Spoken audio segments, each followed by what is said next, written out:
Bueno, estamos con nuestro invitado Juan Pablo Lolé, diplomático. ¿Cómo le va? Muy bien, muchas gracias por la invitación. Bueno, hay muchos temas de los que tenemos que hablar, ¿no es cierto? Retomando un poco la conversación que habíamos tenido la otra vez, y ahora todo este nuevo, no sé si nuevo mapa internacional, pero renovarse del terrorismo internacional, todos estos problemas que han surgido en los últimos tiempos. ¿Qué tiene para decirnos, no? ¿Cómo lo está viendo? Bueno, lo cierto que de la última vez que nos vimos han pasado cosas importantes, como ser, por ejemplo, los atentados terroristas, el golpe en Turquía, el cuestionamiento ya cada vez más radical de la posición de Venezuela, sigue el tema de los refugiados, Sí. la victoria de Trump en la interna republicana. Sí, le mencioné el terrorismo internacional porque, digamos, fue lo más fuerte que ha ocurrido, ¿no? Lo que más impactó. Pero Sí, bueno, fue lo más chocante. lo más chocante. Es verdad. Pero sí, hay una agenda internacional muy compleja y la agenda internacional va a seguir siendo así por mucho tiempo. No va a haber más una agenda tranquila. Eso es un patrimonio de otra época. Y porque hay un actor internacional que no estaba previsto, que es el ISIS, que está en todos lados. Digamos que técnicamente el teatro de operaciones de ellos desde el punto de vista de atentados terroristas es el mundo, entonces puede ocurrir en cualquier lado, en cualquier momento. Qué difícil esto que está diciendo Juan Pablo, digo, ¿no? Difícil como ciudadanos, ya Sí, nos claro. ponemos como ciudadanos, porque bueno, nadie está exento a esto, ¿no? Absolutamente. Entonces digo, qué riesgo para el viaje, para viajar en nuestro país, donde fuere, digo, ¿no? Es un riesgo permanente, la gente tiene que tomar conciencia de esto, la gente cree de que porque está lejos no tiene nada que ver, justamente los lugares más alejados a veces son elegidos porque son blancos menos previsibles, y esto nos ocurrió a nosotros en el atentado del AMIA y de la Embajada de Israel. ¿Por qué? Y bueno, porque la Argentina hay cosas que no controlaba y cosas que sigue sin controlar. Ahora parecería que, visto a la distancia, ¿no? Y con esa perspectiva que nos dan los años, parecería que el atentado o los atentados a la embajada y a la AMIA eran atentados, si se me permite utilizar de alguna manera esta calificación, de una estructura más orgánica, en el sentido, ¿no?, de que la yihad islámica, el Hezbollah, tenían una estructura orgánica, esos grupos terroristas. Ahora es una forma inorgánica. Incluso aparecen sectores o actores individuales que se montan, ¿no?, a estos grupos. Eso diría yo que es una evolución del terrorismo. ¿Por qué? Porque el terrorismo, uno tenía una imagen que era una organización, que tiene una centralidad, una verticalidad, y hoy lo que hay son adhesiones que no terminan siendo orgánicas y que actúan en nombre de. Claro. Eso es más grave todavía. Incluso estas expresiones que hasta con características, bueno, se está investigando por estos días, ¿no? Si por allí tienen alguna remota conexión, pero estas expresiones hasta absurdas, ¿no?, de personas que incluso uno podría calificar o descalificar, ¿no?, con palabras quizás hasta vulgares, ¿no?, que se montan a todos estos movimientos y hacen cosas como ha ocurrido aquí en la Argentina en estos días, ¿no?, estas amenazas, incluso, insisto, por calificarlo de alguna manera hasta absurdas, ¿no? Sí, cuando uno ve, por ejemplo, el acto terrorista de Niza, un hombre que se sube a un camión y atropella una manifestación de personas. Y ni siquiera tenía un vínculo directo. Lo que ocurrió en Alemania tampoco pudieron comprobar que tuvieron un vínculo directo. Pero debe haber, sí, vínculos indirectos, vínculos culturales, familiares. Por ejemplo, estos dos argelinos que ahora hicieron el último atentado en Francia, y bueno, ellos evocaban lo que eran los argelinos al siglo pasado, ¿no? Entonces, todas las consecuencias de los ciudadanos nacionales que vienen de migraciones de territorios coloniales, que es el caso de Francia. Y ahí es un problema. Por ejemplo, Alemania tiene 4 millones de turcos. Y ya hay 2 y 3 generaciones de hijos de turcos. Y el poder de asimilación que tienen es relativo. Nunca es nunca es profundo ni total. Entonces, claro, eso genera una serie de percepciones de identidad cultural Seguro. que son diferentes, y la única forma de abrir eso es abrirlo en serio, no dejarlo cerrado y siempre tironeándolo. Yo no sé qué consecuencias va a tener ahora el bombardeo sobre Libia, porque ahí hay, obviamente, hay fuentes terroristas, y cuando uno mira para atrás, cuando uno creía que la primavera árabe iba a ser la democratización del mundo árabe, se dio exactamente lo contrario.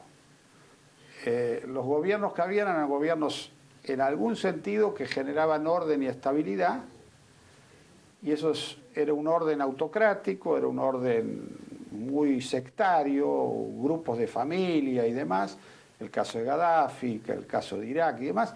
Cuando eso deja de existir, lo que viene son organizaciones étnico-religiosas que provocan un caos generalizado y una guerra que ciertamente muchas veces no se sabe identificar. Seguro. ¿Quién es quién? Juan Pablo dijo hace un momento, voy a ir un poquito para atrás, que me preocupó, que hay frentes que nuestro país está atento, ¿no? En el tema de prevenir algún posible atentado, y otros frentes que no. ¿Cuáles no, por ejemplo? Mire, concretamente la frontera. No es ningún secreto que las fronteras argentinas están muy vulnerables. ¿La falta de radares? Falta de radares, falta de control. Usted iba por Libertador y General Paz y encontraba la prefectura controlando automóviles y la gendarmería en el conurbano. Cuando la creación de la gendarmería era para cuidar las fronteras y la prefectura cuidar los ríos. Bueno, acá tenemos una distorsión del concepto de seguridad que es muy importante, y esto afecta directamente la seguridad. Si no, no podría circular indocumentados como circulan en la Argentina, si no, no podría haberse producido en 10, 15 años la Argentina un país de tránsito y de producción de droga, y todo esto tiene que ver con haber descuidado las fronteras. Esto es así. Y Brasil, bueno, usted fue embajador en Brasil, además de España, digo, la situación que está viviendo Brasil, ¿cómo articulamos hoy en día? ¿No articulamos?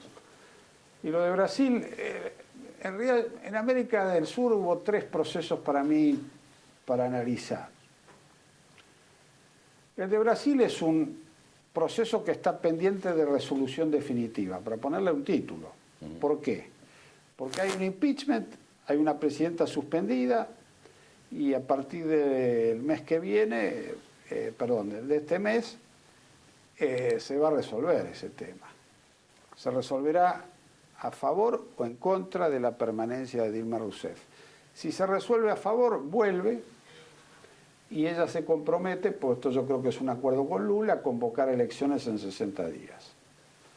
¿Esto por qué? Bueno, obviamente porque Lula está con un porcentaje en las encuestas más importante que sus seguidores, y podría ser proclamado presidente. Esto es lo que piensa el PT. ¿Puede ir presa, Dilma Rousseff? ¿Puede ir presa? Yo creo que ella no, por ahora uno diría que no hay ninguna causa por la cual ella puede ir presa. No. Puede ser que surja después esto. ¿Y Lula? Y Lula hay quienes dicen que sí, otros dicen que no. Dependerá también de la delación premiada, que es la ley del arrepentido, claro, que tienen allá, que está exponiendo Marcelo Odebrecht, que es un poco el que ha conducido todo el tema de la financiación ilegal en Brasil desde el punto de vista empresario. Ahora, en el caso de Venezuela, el caso de Brasil tiene esta situación. El caso de Venezuela tiene un gobierno cuestionado internamente por la mayoría de la población, prueba de ello que pierde el Parlamento, pierde todo. Tiene todavía un sector importante del ejército a favor, y tiene un cuestionamiento global. Entonces uno dice, un gobierno así en términos normales, políticos, si no fuera por la fuerza, hubiera sido destituido. Seguro. Si hubiera elecciones normales, se hubiera perdido. Normales, dijo Normal. Una palabra clave en esa sociedad, claro, ¿no? Digo. país donde la población se escapa a Colombia para buscar alimentos y al norte de Brasil para buscar alimentos, imagínense que no dura mucho. No, seguro. El dólar a 30 el barril, cuando ellos empezaron, el gobierno estaba a 100, 110, 130. Todo eso sin capacidad de resolver problemas estructurales. Uno dice, ¿quién gobierna en Venezuela? Bueno, gobierna Maduro con apoyo del ejército. La pregunta es si el apoyo del ejército va a ser permanente o si el apoyo del ejército va a ser para que haya lo que se llama el famoso revocatorio, que finalmente es lo que están todos esperando. Si hay revocatorio, obviamente Maduro pierde.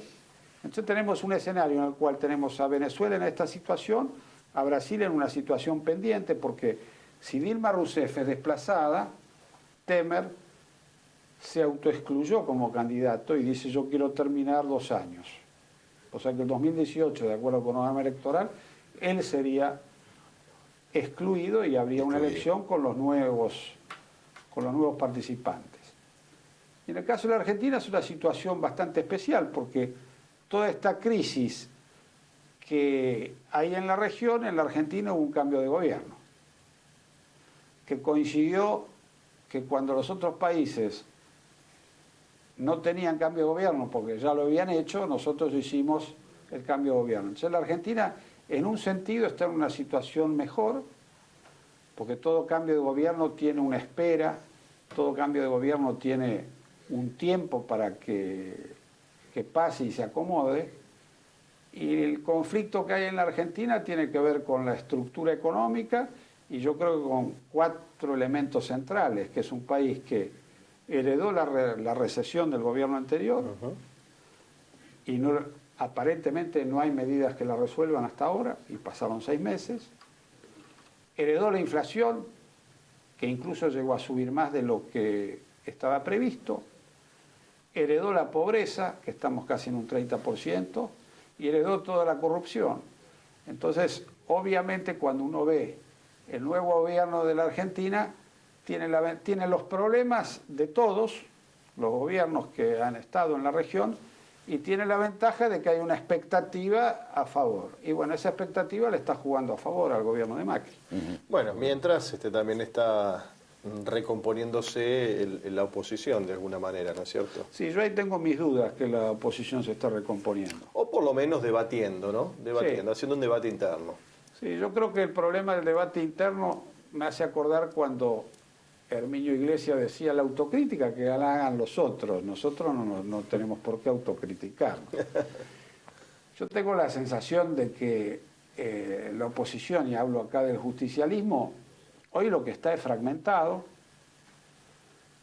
De los 4 temas que hemos hablado, recesión, inflación, pobreza y corrupción, no hay un solo pronunciamiento de ninguno de los sectores que dé un documento y explique cada uno de esos puntos y qué es lo que propone como alternativa. Cuando estos son los temas centrales que tiene un país, y de estos temas el justicialismo es responsable de muchos de ellos, no solo, y bueno, lo único que podemos hacer es esperar.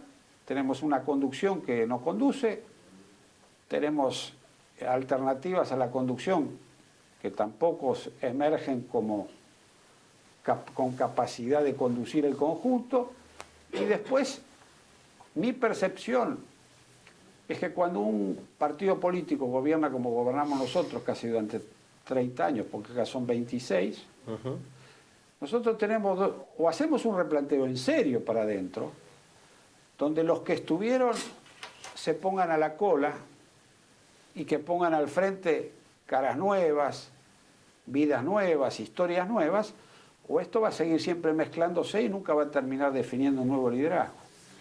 ¿Por qué? Porque la la sociedad está esperando que eso ocurra, y el justicialismo no lo está dando. No tiene la posibilidad de darlo. Probablemente en el interior sea más fácil, por algunos liderazgos nuevos que hay, pero en el conjunto del país no se ve. No le nombro ningún sindicalista, dejémoslo de aparte, porque hacen política, obviamente, pero no le nombro ningún sindicalista, porque aparte ellos ahora están resolviendo sus cuitas también, se van a unir, etcétera. o unificaron una vez más. Pero le nombro algún par, Massa, Urtubey, etcétera. ¿Pueden dársele el mote de caras nuevas o por lo menos renovación? Yo creo que son figuras de la política nuevas, pero no tienen la conducción de, digamos, no están avalados desde el punto de vista del justicialismo, porque el justicialismo hoy no puede avalar a nadie y se está dividido. El justicialismo llegó dividido en la elección. El kirchnerismo lo acusa a Massa de no haber jugado en unidad y a raíz de eso se pierde la elección. Massa dice que con el kirchnerismo perdía igual y peor, no hubiera sacado ni los votos que sacó. Después está De la Sota, que ganó bien Córdoba, pero lo cierto es que Córdoba es políticamente un mundo aparte, porque era una provincia tradicionalmente radical, que el peronismo la empieza a ganar sucesivamente. Después está otros liderazgos que uno puede ver, bueno, en Tucumán, que ganó Mansur. Después tenemos en Mendoza, que ganaron los radicales. En el Tierra del Fuego. En Tierra del Fuego, Chaco, que ganó Gildo de nuevo. Cuando uno empieza a mirar, lo que queda es bastante poco. Sí, lo que pasa es que también son provincias con particularidades, con sus tradiciones y con sus reconversiones también y sus acomodos, ¿no? Ahora, el problema del justicialismo es cuántos quieren renovarlo y cuántos quieren usarlo. Claro. Entonces la pregunta es, el peronismo siempre tuvo un conjunto de valores ideales en los cuales se encolumnaba la gente. Y hoy la gente no se siente encolumnada por nadie, esta es la verdad. Juan Pablo, creo que Jorge va a coincidir, no queremos irnos de esta entrevista sin volver a su especialidad, digamos, y a su pasión también por los temas internacionales, y no podemos dejar de preguntarle si es lo mismo para la Argentina, o va a ser lo mismo para la Argentina, Hillary Clinton o Donald Trump. Yo creo que cuando uno mira la imprevisibilidad, yo no recuerdo una situación igual en Estados Unidos. No yo leí bastante, ¿no? Porque bueno. No hay nada igual. Es verdad. Que el presidente Obama diga de que Trump es un incompetente para ejercer el poder es llamativo. No hay muchos antecedentes de que un presidente se inmiscuya tanto en el ejercicio, en la política interna, en una campaña, ¿no es cierto? Hay una fractura, con esa dureza, ¿no? Sí, hay una fractura en el Partido Republicano. Las encuestas hoy están diciendo de que Hillary Clinton está 6, 7, 8 puntos arriba de Trump. La pregunta de fondo es, ¿qué es lo que piensa el ciudadano medio de Estados Unidos? Y hay una parte importante del ciudadano medio de Estados Unidos que piensa como Trump. Pero no cuando Trump habla de política internacional, no, los problemas del día a día. Claro. Y le identifican a Hillary Clinton con lo que le llevó a la sucesión de problemas como tuvieron Lehman Brothers, la crisis económica, lo cual todo eso aparentemente está más estabilizado.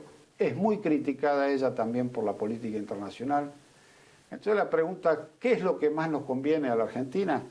Mire, la Argentina, en la situación que está, lo que le conviene es no lo que pasa afuera, sino lo que pasa adentro.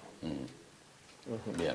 Si la Argentina mejora sus indicadores internos, sea quien sea que tenga que gobernar Estados Unidos, nosotros vamos a tener mayores posibilidades de establecer una relación mejor con los Estados Unidos. Si tengo que dar una opinión personal, una es la Argentina. Yo digo, la Argentina lo que necesita es estabilizarse para poder relacionarse con el mundo. La Argentina no está estabilizada, tiene un nuevo gobierno, pero tiene indicadores que todavía son muy precarios, muy precarios. Hay una expectativa muy grande, pero esa expectativa no se está reflejando en los hechos. A la Argentina objetivamente sería más racional que gane Hillary Clinton. Yo creo también que Trump puede ser un candidato, en caso de ganar, imprevisible, que cuando gane cambie radicalmente sus posiciones. Porque el mundo es mucho más difícil, sobre todo por una potencia como es Estados Unidos, para manejarla por un libre pensador. Ha sido Juan Pablo Lolé. vamos a vender y seguimos con más Política a la Carta.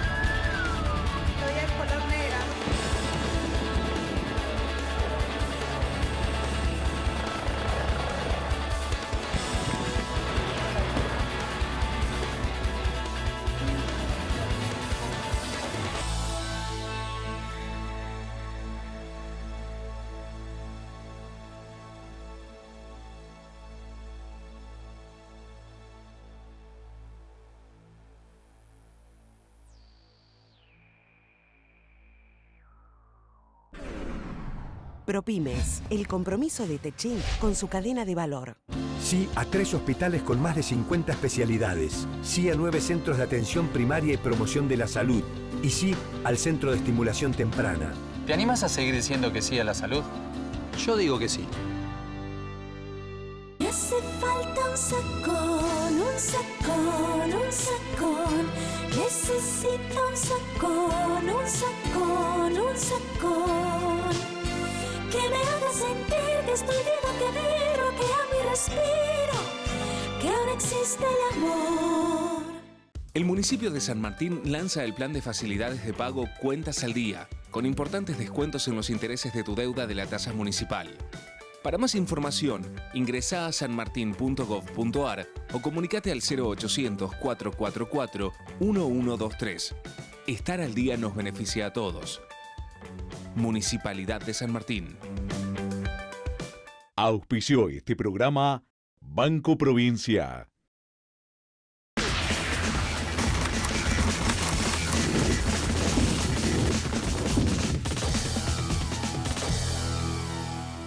Bien, y ya cerrando, hay un tema que lo presentamos con Luis en la apertura del programa, que es la coparticipación y esta, diríamos, vueltas, ojalá, para que no queden los discursivos, Luis, es la vuelta al verdadero federalismo, ¿no? Sí, sí, sí.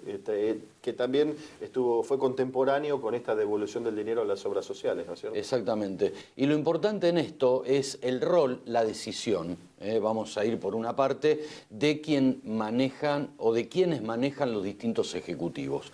O de departamentos ejecutivos, vamos a detenernos en María Eugenia Vidal. Es muy importante la decisión, aprovechando que Mauricio Macri, el presidente de la Nación, son del mismo partido. Pero también hay que resaltar al Frente Renovador, que está apoyando esto, y a todos los diputados a nivel provincial de Margarita Stolbizer, que es un sector importante que también están apoyando a esta decisión de María Eugenia Vidal. Sí, sí, sí. Y se da un fenómeno muy particular, ¿no? Que más allá de la coparticipación, también hay otros sectores que le recuerdan al gobierno cuando por ahí se pone un poquito remolón en algunas cosas, más que al gobierno, porque forman parte de esa coalición gubernamental, al principal sector del gobierno, que es el PRO, ¿no es cierto? Y esto se vio, por ejemplo, cuando Elisa Carrió embistió estos días en esa investigación que promovió sobre el gobierno de Daniel Scioli, ¿no es cierto? Más allá de lo que disponga o no la justicia, según las pruebas que tenga en esta investigación, vio que a lo mejor el gobierno de Macri estaba un poquito remolón en ese tema, estaba muy concentrado en el gobierno de Cristina Fernández y se había olvidado un poquitito de investigar la gestión de Daniel Scioli. Entonces Elisa Carrió salió con los tapones de punta y a recordar que había una denuncia y había también una investigación pendiente sobre ello, ¿no? Entonces pareció que hubo un chisporroteo allí, pero dijo, no nos olvidemos también de que hay otras cuestiones que investigar, ¿no? Entonces esa coalición va marchando allí, pero vamos a ver si se mantiene en el tiempo, ¿no es cierto? Decíamos, pero también, como dijiste vos, hay que rescatar eso, ¿no? Ese empuje que tienen para apoyarlo también en las cosas importantes, como hizo Margarita Stolbizer en esta cuestión de recuperar esos principios históricos del federalismo, ¿no? Deseamos que el federalismo no quede en lo discursivo. Nos despedimos. Bueno, será hasta la semana que viene entonces. Hasta la semana que viene y gracias por habernos acompañado en esto que es Política a la Carta.